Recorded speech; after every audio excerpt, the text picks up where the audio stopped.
Happy Sunday, everybody. I know I started out of the screen. I don't know, it's going to be a little comparison video. A lot of people have mentioned, the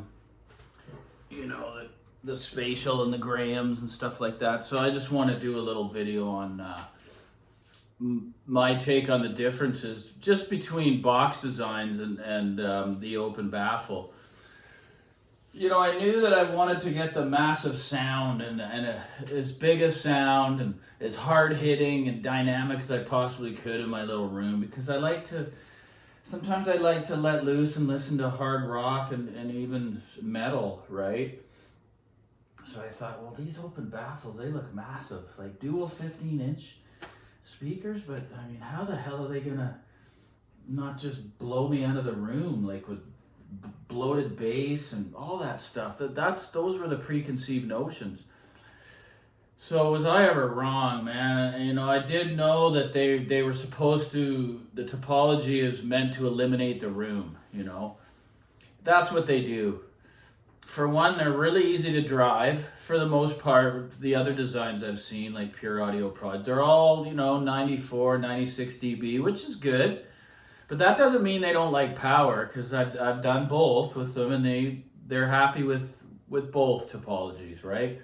My matching for the last 7 years has been the 22 watt per channel 845 tube amp. And the reason why I choose that is because this amp can really rock, and it's very subtle as well. It can do the other genres of music very well. So there's so many pluses to the spatial, but then again, right, they're $4,000 US. Versus the grams, which are almost double at 7,500, right? Again, you don't have to manufacture a box. It's just a baffle. So this is another reason why I feel open baffle are such good value. I mean, and look at those. I say it time and time again.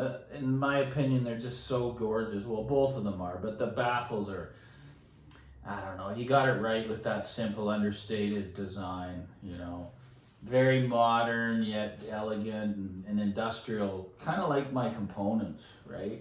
Like the Inuus and the table.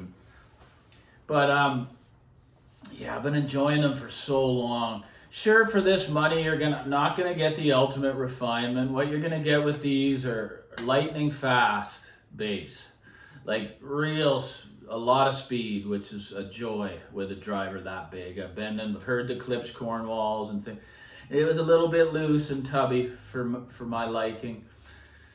But anyway, and you're going to get creepy imaging like you wouldn't think, as good as a stand mount. Like it's just everything is placed in the sound stage.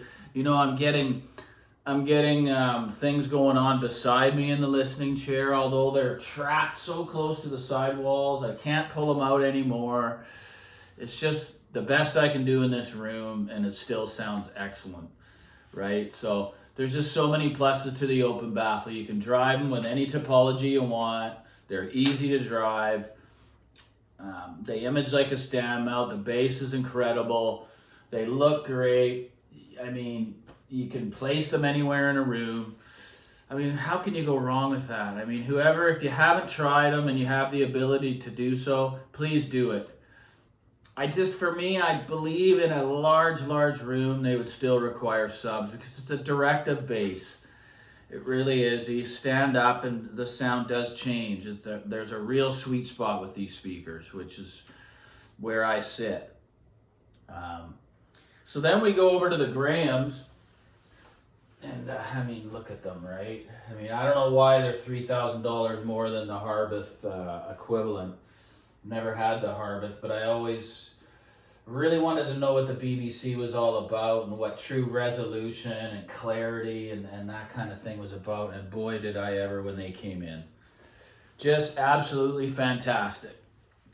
Okay, the bass isn't as quick. They love power and they need it. You would think that only the small stand mounts are really hard to drive. These are hard to drive also.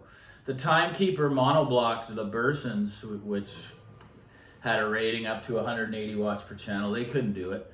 The NAD does it easily. Same rating, 180 watt per channel. So this is what I'm talking about. Please don't go by paper specs or even reviews. If you can possibly get the things into your room before purchasing, do it. You'll reward yourself. You'll thank yourself for that. But yeah, the Grahams, the bass is very, very good. It's very full. It gives me the impact that I'm looking for. It's very layered bass. It sounds like a real instrument in the room, right? Well, there's a reason why these are studio monitors. That's what, on the BBC, I've never heard resolution that's so clean and clear, yet there's never a hint of brightness on the top. I've never experienced it. It's unbelievable. All the instruments are where they need to be. You can hear the brushes and the jazz ensembles going up, over in that corner and this. They're really, really incredible. They're a very refined, high-end loudspeaker, for sure. No ifs, ands, or buts.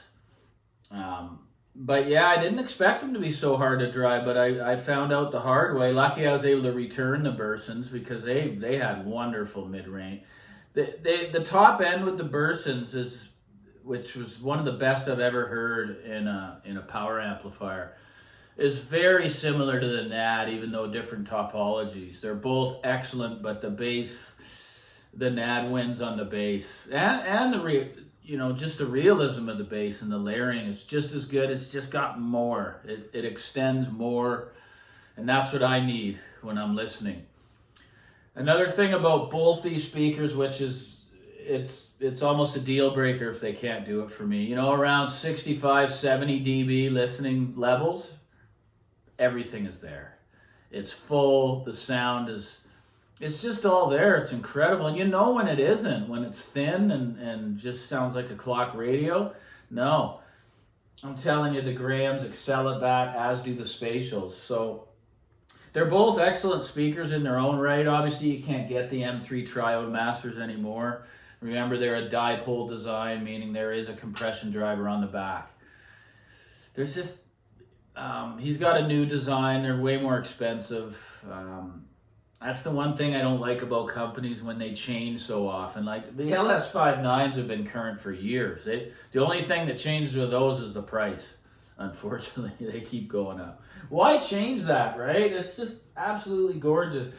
Luckily, mine came with these special ETI plugs at the back, which they don't use anymore, and they're really expensive. I looked at those, how much just those parts cost. But you can't go wrong with either one. If you got room in your space to pull out, mine are out a couple feet, the Grahams. Even though they're front ported, there can be a bass issue if you can't get them out to at least that. People think you only get bass boom if there's, a port in the back. That's not true.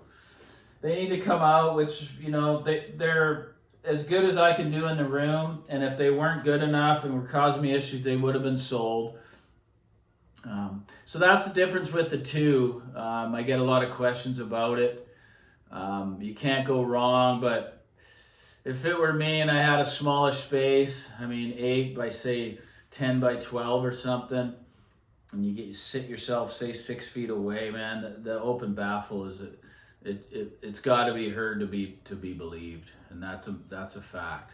It's the reason why they've been here so long. They're just awesome, and they're not as refined as the Grahams in the mid range and the top end. That's where they fall short, and so they should. They're half the price, but there's some things they do better for me. So that's it for today. Enjoy your Sunday. Sunny as heck here. We had no rain for like 2.5 months.